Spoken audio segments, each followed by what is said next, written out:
అందరికీ నమస్కారం అండి. నా పేరు స్వాతి. నేను నల్గొండ డిస్ట్రిక్ట్ మాది. నేను అనుకోకుండా యాసిడ్ పాయిజనింగ్ జరిగింది. అప్పుడు నాకు సర్జరీ చేసి పడిపోయిన అవయవాలు తీసేశారు. అప్పుడు నాకు ఆహారం తీసుకోవడం చాలా కష్టమైంది. అప్పుడు డాక్టర్ సాయిబాబా సార్ కొలనో బైపాస్ సర్జరీ చేసి మళ్ళీ ఆహారం తీసుకునేటట్లు చేశారు. ఈ సర్జరీ చేయడం వల్ల ఇప్పుడు నేను చాలా బాగా ఆహారం తీసుకుంటున్నాను. ఈ సర్జరీని సార్ చాలా పర్సనల్గా కేర్ తీసుకొని నాకు ఒక పునర్జన్మను ప్రసాదించాడు. Saibabu sir and hospital staff అందరూ నన్ను చాలా ప్రేమగా చూసుకున్నారు. Thank you sir and Apollo hospital staff అందరికీ thank you. I'm Dr. D.S. Sai Babu, consultant surgical gastroenterologist and laparoscopic and bariatric surgeon, working at Apollo Hospitals, Hyderabad.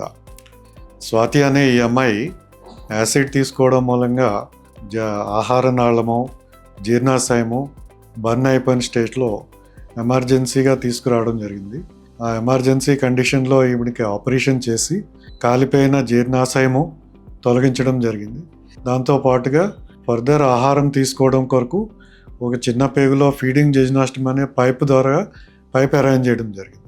ఈ కాలక్రమంలో ఆ అమ్మాయి ఆ పైప్ తోటి ఆహారం తీసుకుంటుంటే ఈ లోపల కాలిన భాగాలన్నీ కూడా పూర్తిగా కోలుకోవడానికి, పూర్తిగా మానడానికి సమయం ఇవ్వడం జరుగుతుంది. ఈ క్రమంలో ఏమైందంటే ఆహార నాళము పూర్తిగా మూసుకుపోయింది, మానిపోయి బర్న్ అయిపోయడం మూలంగా హీలింగ్ ప్రాసెస్లో అది పూర్తిగా మూసుకుపోవడం జరిగింది. దాంతో నోటితో ఆహారం తీసుకోలేని పరిస్థితిలో చాలా వెయిట్ తగ్గిపోయి బాగా మాల్నరిష్డ్ అయ్యి బాగా వెయిట్ తగ్గిపోయిన కండిషన్లో ఆమె సెకండ్ ఆపరేషన్ చేయాల్సి వచ్చింది. ఈ స్టేజ్లో ఆమెని మంచిగా ఆహారంలో తీసుకోవడానికి కోలుకునేటట్టు చేసి పెద్ద పేగులో కొంత భాగం తీసుకుని గొంతు నుంచి ఛాతిని బైపాస్ చేసుకుంటూ పాత కాలిపోయిన ఈసోఫేగస్ భాగాన్ని, అన్నవాహిక భాగాన్ని బైపాస్ చేసుకుంటూ గొంతు నుంచి చిన్న పేగు వరకు పెద్ద పేగుని బైపాస్ ఆపరేషన్ అని చేసాం. ఇదేమంటామంటే కోలాన్ బైపాస్ అనే ఆపరేషన్ అనమాట. ఇప్పుడు ఆమె సహజంగా నోటితో ఆహారం తీసుకుని అన్నవాహికి బదులుగా పెద్ద పేగు నుంచి ఆహారము డైరెక్ట్గా చిన్న పేగులోకి వెళ్తుంది అనమాట.